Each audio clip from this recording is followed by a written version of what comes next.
अपने बारे में अगर हमें जल्दी से कुछ बताएंगे तो बहुत अच्छा लगेगा हमें कि हाँ। आपकी बैकग्राउंड, आपकी डायरेक्ट सेलिंग की थोड़ी सी जर्नी कैसी रही, कैसे राइट। आप यहाँ। सर मेरी बैकग्राउंड हरियाणा की है, जींद से हूँ बेसिकली मैं, और एक मिडिल क्लास फैमिली की बैकग्राउंड। फादर गवर्नमेंट टीचर थे, मदर हाउसवाइफ थी। दिल्ली यूनिवर्सिटी से मैंने पोस्ट ग्रेजुएशन किया 1996 में, और पहली जो मुझे नौकरी मिली थी एज ए प्राइवेट टीचर, तनख्वाह मुझे याद है मात्र 500 रुपया थी। अच्छा। और वहाँ से मैंने अपना सफ़र शुरू किया, और फिर कुछ मैं केबल ऑपरेटर बना, फिर डायरेक्ट सेलिंग में आ गया, और पिछले 19-20 सालों से मैं इस इंडस्ट्री का हिस्सा हूँ, जिसको मैं मानता हूँ कि ये 21वीं सदी की सबसे बड़ी इंडस्ट्री होने वाली है। जैसा रॉबर्ट टी कियोसाकी ने लिखा है, the business of 21st century. तो मैं इसका हिस्सा हूँ, और बहुत सारी बातें करेंगे सर आज आपके साथ में। आपने इस इंडस्ट्री को अपने करियर के लिए क्यों चुना सर? आपने टीचर वाली बात भी कही, फिर केबल ऑपरेटर वाली बात भी कही, तो कब आपको लगा कि डायरेक्ट सेलिंग को आप अपने करियर के लिए, अपने लाइफ के एक प्रोफेशन के लिए चुनना चाहते हैं?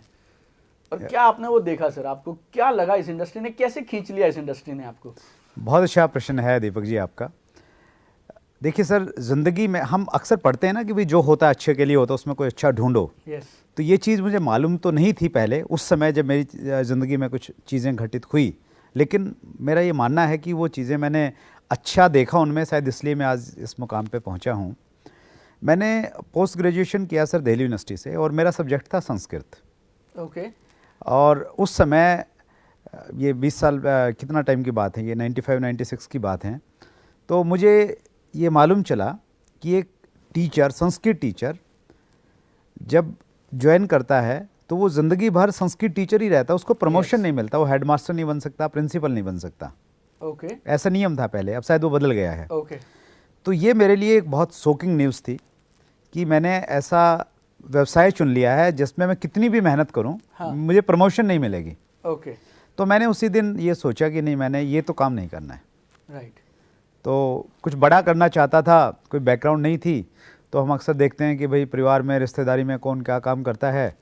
तो हम गांव में रहते थे, मामा जी जींद में रहते थे, वो ठेकेदार थे, तो मैं बगैर कुछ सोचे समझे उनके पास में चला गया।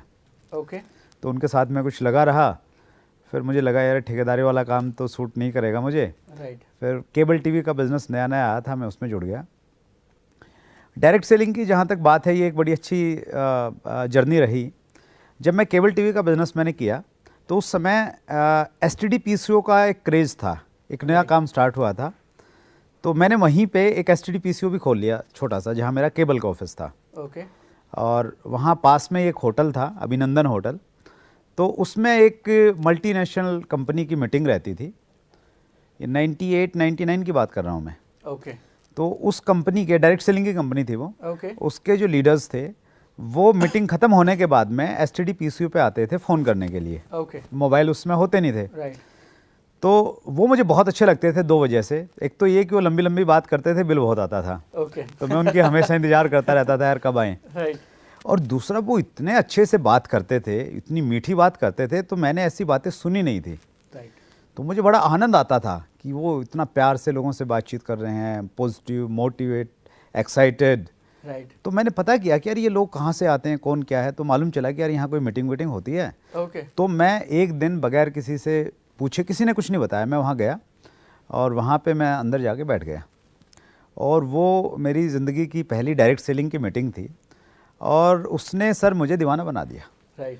मतलब वहाँ स्टेज पे मैं अब भी मुझे ध्यान है, वो प्रेजेंटेशन देने वाला बंदा, उसके डायलॉग्स, उसकी बातचीत, उसकी बॉडी लैंग्वेज, मुझे लगा यार बड़ी ज़बरदस्त चीज़ है। तो फिर मैंने पूछा कि भाई कैसे क्या होता है। फिर प्रोडक्ट वर्क देखे, मुझे लगा यार प्रोडक्ट तो बहुत महंगे हैं। तो वहाँ फर्स्ट एक्सपोजर मुझे वहाँ पे मिला। मेरी सोच में आ गया था कि ये एक अच्छा काम है, आने वाले समय में शायद ये हिंदुस्तान में चलेगा, एक नई चीज़ है, वो बताया गया। और मैं एक अच्छी कंपनी की तलाश में था जहाँ पे प्रोडक्ट ऐसा हो जो आम आदमी तक पहुँच सके, आम आदमी उसको खरीद सके। राइट। और फिर 2001 में मुझे एक ऐसी अपॉर्चुनिटी मिली, तो उसके साथ मैं एसोसिएटेड हो गया। शुरुआत में बहुत ज़्यादा सीरियस नहीं था, जस्ट एक दोस्त को ऑब्लाइज करने वाली स्थिति में मैंने काम किया था। लेकिन जैसे मैं इसके नज़दीक पहुंचा, मीटिंग देखी, कुछ लोगों से मिला, तो जैसे ही विज़न क्लियर हुआ तो फिर मैं इसमें बिल्कुल कूद पड़ा पूरी तरह से। केबल टीवी का जो बिज़नेस था उसको साइड में रखा, राइट। और फिर जैसा इस बिज़नेस में होता है कि आप दीवानों की तरह लग जाते हैं, तो फिर मैं दीवाना बन गया सर यहाँ पे। राइट, मतलब लोगों को दीवाना बना रहे हैं आप, हैं चैट विद सुरेंद्र वत्स पे। ये इंडस्ट्री इतनी खूबसूरत है सर। राइट।